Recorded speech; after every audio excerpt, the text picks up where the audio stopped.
네, 시청자 여러분, 구독자 여러분 안녕하십니까? 100원, 200원 후원해 주시는 후원자 여러분들께도 감사의 말씀을 드리고요.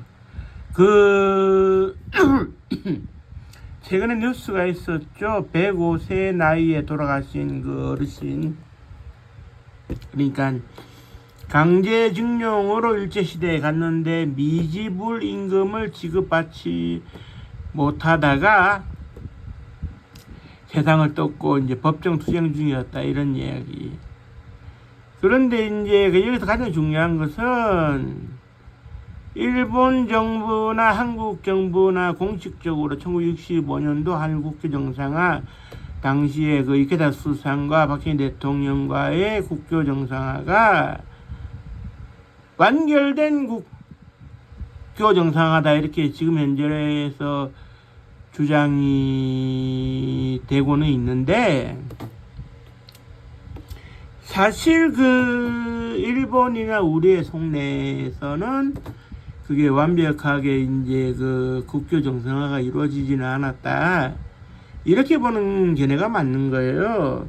그러면은 국교 정상화에 따른 세부 협의를 다시 이어서 해 나갈 수 있느냐? 해 나갈 수 있다고 봅니다. 이게 왜 그러냐면, 동북아시아 지역에서의 소위 그런 그 공산주의권의 이런 그 팽창에 저지하기 위해서는 일본이 중심축이 돼야 되겠지만, 대만도 그렇고, 한국도 그렇고, 경제 군사 동맹체로 남아있을 수 있어야 된다. 그래서 이제 과거에 36년 동안 강제화된 억압 속에서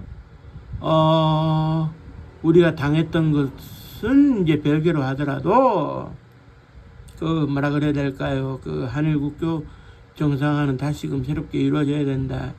그래 이제 미국의 시볼트 국장이 중심돼 가지고 1954년도에 기초회담이 시작되었어요. 그렇게 되니까는 이제 그 이승만 대통령이 탐탁지는 않았지만 36년 역사를 돈으로 계산할 수는 없을까. 그래서 최초에 나왔던 게 그 헌법학자였던 유진호 박사가 5천만 달러를 받아내면은 엄청나게 받아내는 것이 아닐까 하다가 1961년도 5.16 군사 쿠데타 이후에 그런 그 뭐 새로운 금액의 설정, 이런 것들이 있었어요. 사실 그 한국교 정상화도 중요하겠지만은 박정희 대통령은 경제 개발을 해야겠다, 발전하겠다고 하는데 미국이 차관 제공을 망설이니까 일본으로부터 돈을 받아내서 그 돈으로 경제 개발을 할 수 있으면 좋겠다, 이런 생각을 했고, 일본은 돈을 조금 주더라도 국교 정상화가 필요하다. 그래서 사실 우리가 받아올 수 있는 금액 3억 달러 얘기가 있었습니다만은 이 3억 달러에 대해서 사실 그렇습니다. 그때 당시에 그 저기 뭐랄까요, 그 미 국무부 중심적으로는 케네디 행정부의 국무부의 핵심 관료, 발언권이 있는 핵심 관료들은 절대 그런 일이 없다고 얘기를 했지만 3억 달러를 보증해 준 게 미국이었어요. 그리고 무엇보다도 현 시점에서 조속한 국교 정상화가 필요하니까 서로 간에 따질 거 따지지 말고 국교 정상화를 합시다. 이거는 이제 뭐 일본에서는 그 한반도의 산업시설과 에소시 건설에 따른 경제적인 부분을 이제 설명을 하는 거고, 그들의 욕심으로서 독도를 우리가 가져갈 수 있으면 좋겠다라는 생각을 하는 거예요. 그런 욕심. 거기다 우리에서는 뭐 강제징용에 따른 미불임금이라든지 일본군 성노예 문제라든지 뭐 말할 수 없는 게 많지만, 뭐 약탈된 문화재의 가치라든지 이거를 다 이렇게 뭉뚱그려 흐리는 척 하면서 먼 훗날에 다시 한번 대화를 나눌 수 있을 것처럼 하면서 맺어진 게 1965년도 한일 국교 정상화였거든요. 그러다 보니까네 지금 한일 국교 정상화 협상이 있어가지고 재협의의 여지는 남아있다고 봅니다. 왜 그러느냐? 일단 일본이 안달났어요. 일본이라는 나라는 독도를 가져가고 싶은 마음이 꼴떡 같으니까 그때 제대로 결론이 안 난 상태에서 재협의할 수 있다고 보는 거죠. 그리고 우리 정부 입장에서는 미보림급 문제라든지 역사적으로 중요한 성노예 문제, 약탈당한 문화재의 가치 문제를 다시 따져볼 수 있는 기회라고 여기는 거거든요.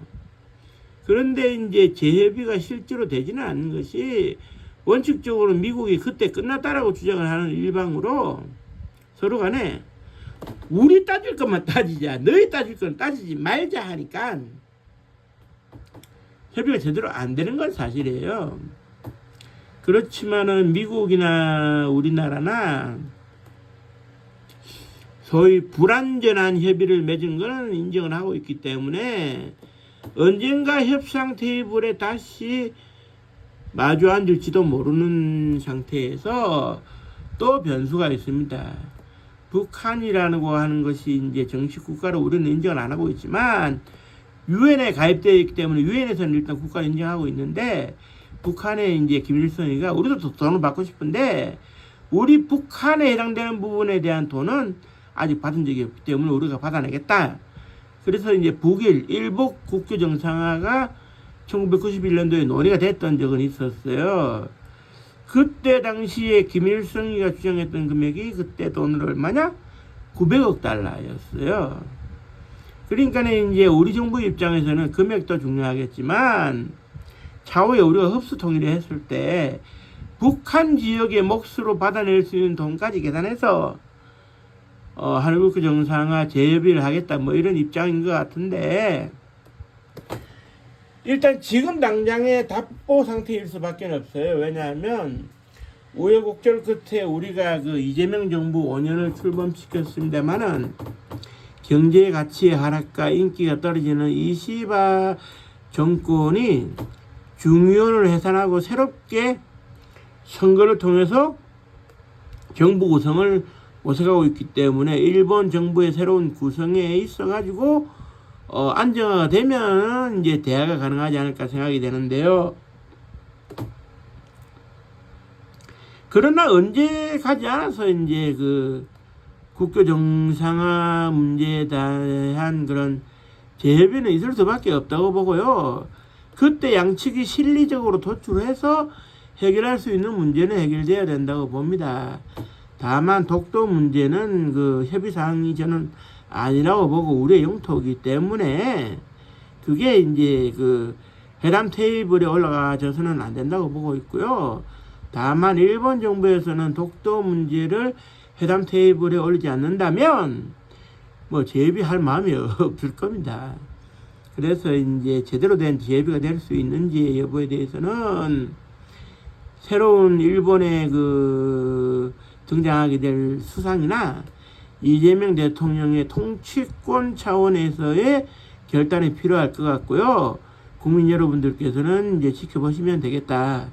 그래서 한일 간의 이제 외교 관계가 새로운 미래 지향점으로 나아갈 수 있는지를 한번 지켜보시면 좋겠다. 뭐 이 말씀을 드리고요. 뭐 언젠가 이제 기회가 오니까 좀 지켜봐 주시길 바랍니다. 국민들의 한 사람으로서. 그리고 내일은 또 비가 온다고 하니 오랜만에 더 더위도 좀 식히시고 즐거운 하루 보내시기 바랍니다. 고맙습니다. 감사합니다.